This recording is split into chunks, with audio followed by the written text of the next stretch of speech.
ব্যবস্থা? হ্যাঁ, কঠোর ব্যবস্থা মানে একেবারে জিরো। চাঁদা আর মাদক এই দুইটা। আমি একটা ধরেছি কেবল চাঁদাটা, বাকি আস্তে আস্তে দেখি।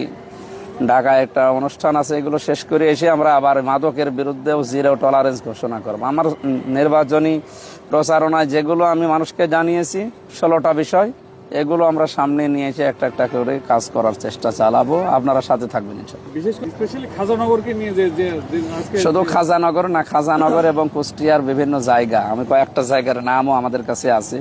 কোনো জায়গায় থাকবে না অন্তত আমার এরিয়ার ভেতরে।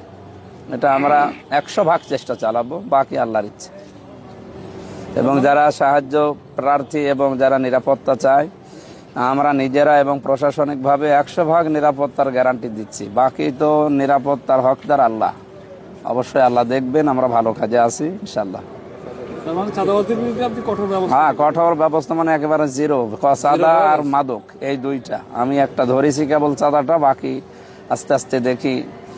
ঢাকায় একটা অনুষ্ঠান আছে, এগুলো শেষ করে এসে আমরা আবার মাদকের বিরুদ্ধেও জিরো টলারেন্স ঘোষণা করবো। আমার নির্বাচনী প্রচারণায় যেগুলো আমি মানুষকে জানিয়েছি 16টা বিষয়, এগুলো আমরা সামনে নিয়ে এসে একটা একটা করে কাজ করার চেষ্টা চালাবো। আপনারা সাথে থাকবেন ইনশাআল্লাহ। বিশেষ করে খাজানগরের যেসব যারা চাঁদাবাজি করছে তাদের